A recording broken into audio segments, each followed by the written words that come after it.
Magen Israel.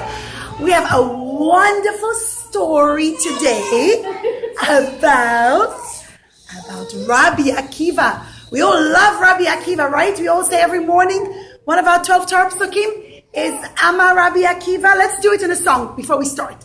Amar Rabbi Akiva. Amar Rabbi Akiva. Only louder. Good job. Even louder. Amar. Good job. Amar.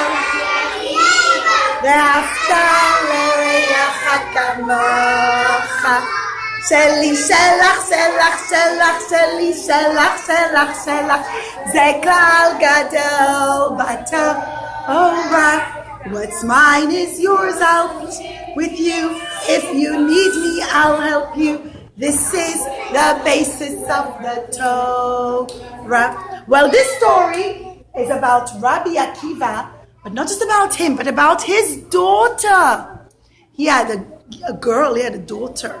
He loved her very much, and we're going to see how his daughter had such Ahavat Yisrael. It was so special. I love my daughter. I'm Rabbi Akiva. And I love my daughter. Children will call her Rivka, because I'm not sure her name. But let's pretend her name was Rivka. It might have been Rivka. My daughter Rivka, she's so beautiful. She's such a good girl. She's so lovely. I love her. Oh, Rivka, you're the best daughter. Mwah, mwah. I love you, my wonderful daughter. But then one day, children, Rabbi Akiva had a dream, or he saw through Ruach HaKodesh, like Hashem sent him a message from Shamayim. He said, oh no, I can see that on the day of her wedding, a snake will come and bite her, and then she might not be alive anymore. Oh, I don't want to make her a wedding. I don't want a snake to come and bite her. Oh, no, I won't do that. I won't make her a wedding, and I won't get her married. But children, Rivka got bigger and bigger and older. And she said, Daddy, it's a big mitzvah to get married and build a Jewish home and have Jewish children. I need to get married. And Rabbi Akiva said, he didn't want to tell her, but he said, oh, I'm so scared to make a wedding for her, because I saw in Ruach HaKodesh that the snake will come on the day of her wedding and bite her. He said, oh, what should I do? You know what? It's a mitzvah to get married. So I'm going to get her married in any case, and I'll just daven to Hashem to save her from any harm. And he found a very wonderful man, the best Torah yeshiva student. And he said, come, let's make a wedding. And the two of them got married. They prepared for the wedding. And he said, oh, I'm going to prepare for my wedding by learning a lot of Torah and getting a nice house and nice clothes. And Rivka said, I'm going to put on a beautiful wedding gown. And she got a very pretty wedding gown. Put on first, should we put our puppet to put on the wedding gown, children? The collared dress.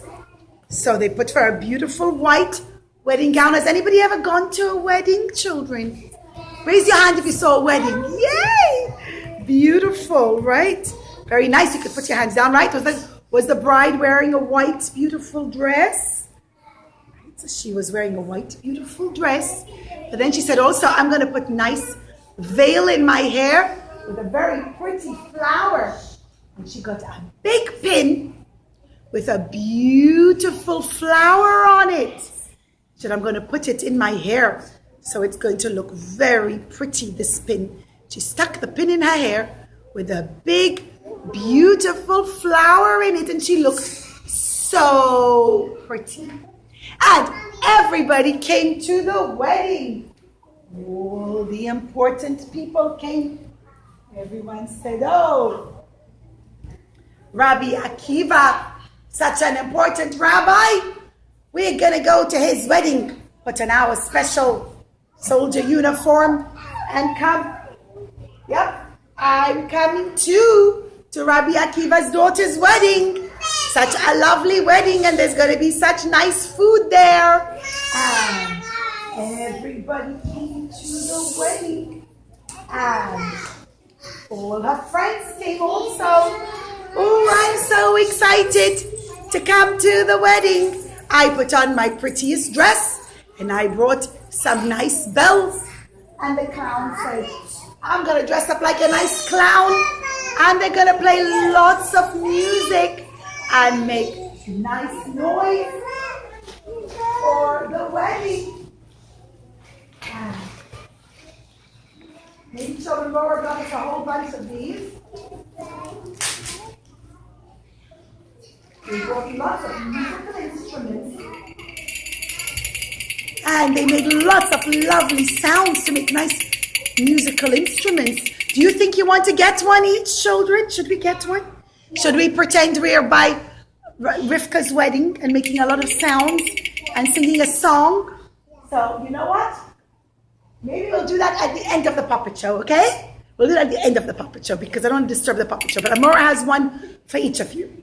So there was a lot of noise and a lot of music and people dancing around. Yay! Rivka's wedding is so nice. We were all singing and playing music. And people were very busy eating. Oh, yum, yum. This food is so delicious. Oh, I like this food. Yum, yum. Oh, what nice food. Everyone was busy eating and listening to the music. And nobody noticed that standing on the side was a very poor man. He was standing there and he said, I'm so hungry and there's no food for me. What should I do? Oh, I'll just stand on the side. Well, you know what? Rivka, Rabbi Akiva's daughter, the bride, the Kala, suddenly noticed. She said, oh no, there's that poor man and he's all hungry. He's standing on the side and there isn't any more food left except for my plate. I know what I'll do. I'll take my plate of food and I'll give it to the poor man. And Rivka came over to the poor man and she said, Mr. Poor Man, you look very hungry. Please, can I give you all this food? It was her own plate of food. And the poor man said, oh, the poor man said, oh, thank you so much. Oh, I was so hungry. Baruch atah, hamotzi lechem min haaretz. And he felt so much better. And he said, oh, Baruch Hashem, I feel so much better. And then the wedding was over and everybody went home. And Rivka went home with her chatan. She came home and she took off the pretty wedding dress and she got changed to go to sleep. And then she pulled out the big pin with her flower for her hair. And she said, where should I put this gorgeous pin? It's very pokey. Shh! I don't want anyone to poke themselves with it. I know what I'll do. My wall of my room, there's like crevices and holes in the wall. I'll dig it into the wall and I'll leave the pin with the flower stuck through the hole in the wall, which is what she did, children. She left a pin with the flower stuck through the hole in the wall. And she said, oh, good, now no one will get hurt. And she went to sleep. She said, Shema. Who says Shema before going to sleep at night? Raise your hands. Right, it's a big mitzvah. So she said Shema. Shh, put your hands down.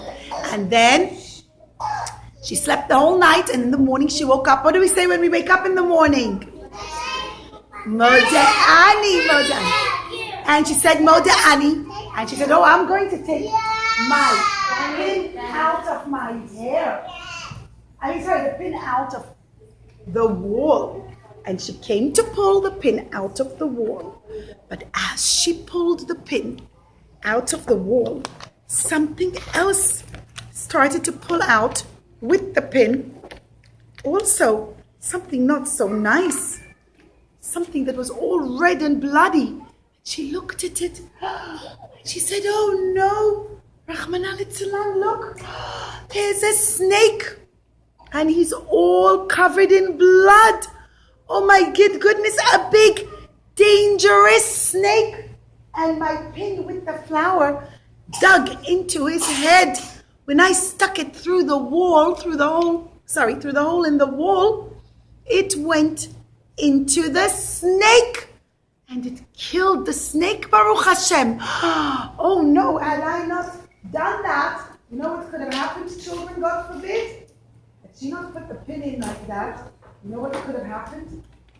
The snake would have tried to come in through the hole in the wall. Snakes can squeeze themselves through holes. And the snake would have snuck through the hole in the wall and would have come into her room and would have bitten her, chas v'chalila. And she said, thank you, Hashem. And she ran to her daddy. And she said, Daddy, look. What happened? My pin went into the wall. I stuck it in the wall and it killed the snake that could have come and bitten me. And Rabbi Akiva said, oh, Baruch Hashem, I saw in Ruach HaKodesh that a snake was supposed to come and bite you on the day of your wedding. I'm so happy that the snake died. You must have done a very big mitzvah during your wedding that Hashem saved you. What mitzvah did you do? Who remembers what mitzvah she did? What mitzvah did she do? She killed the snake. What mitzvah did she do in her wedding? Do you remember? What? That's right, Mushki. Excellent. She gave the food to the poor man. And she said, well, Daddy, at my wedding, there was this poor man, and he was very hungry. And I gave the poor man my food to eat. And Rabbi Akiva said, that's it. That mitzvah of giving your food to the poor man, Hashem saw what the big mitzvah you did, and Hashem saved your life in the zchut of the big mitzvah. And he said, Baruch Hashem. And he was so happy. He said, see, when you do a big mitzvah, Hashem always watches over us and Hashem loves us. But you know what? Yeladim Mora has very special noisemakers for us. We're going to use them today. And we're going to get them as special prizes to take home. Maybe the Morris can help me give them out. And we're going to sing our song, How Are You? How Are You? Fine, Baruch Hashem. But we're going to do it with our noisemakers. That when you do How Are You? How Are You? You're going to shake it up in the air like this. And when you say Fine, Baruch Hashem, you're going to shake it like that. I'm going to explain to you how. She said we can stay like 5 more minutes because the boss Okay, we'll play this game. Yeah. We'll play this game. Okay. Ready? Let's write our song of Baruch Hashem.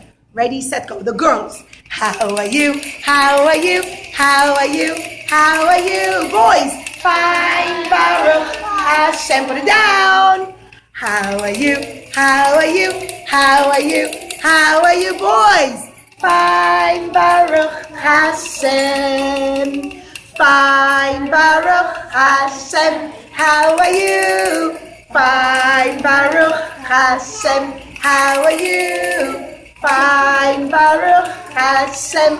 How are you? Fine, Baruch Hashem. And now I read the big one. Baruch Hashem. Yay. Okay, now put them down. We're going to do another Baruch Hashem song.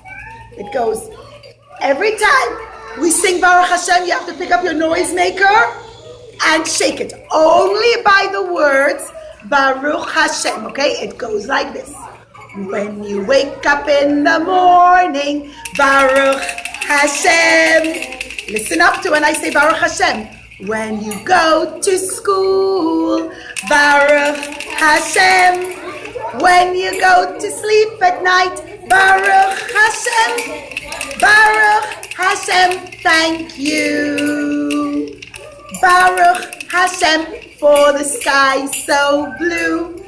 Baruch Hashem for whatever you do. Baruch Hashem, I'm a happy Jew. Baruch Hashem, thank you. Let's try it again. Put them behind your back. Only pull it out for which words? For which words, children? The words of Baruch Ha. Again, which words do we pull out our noisemakers? Let me everybody say after Moira, say Baruch Hashem. Say it, what do we say? Say Baruch Ha. Okay, let's try it. Only pull out your noisemakers for the words Baruch Hashem and shake them high up in the sky. When you wake up in the morning, Baruch Hashem. When you go to school, Baruch Hashem. When you go to sleep at night, Baruch Hashem. Baruch Hashem, thank you. Baruch Hashem for the sky so blue. Baruch Hashem for whatever we do. Baruch Hashem, I'm a happy Jew. Baruch Hashem, thank you. Yay, and everybody shake it. Say Baruch Hashem.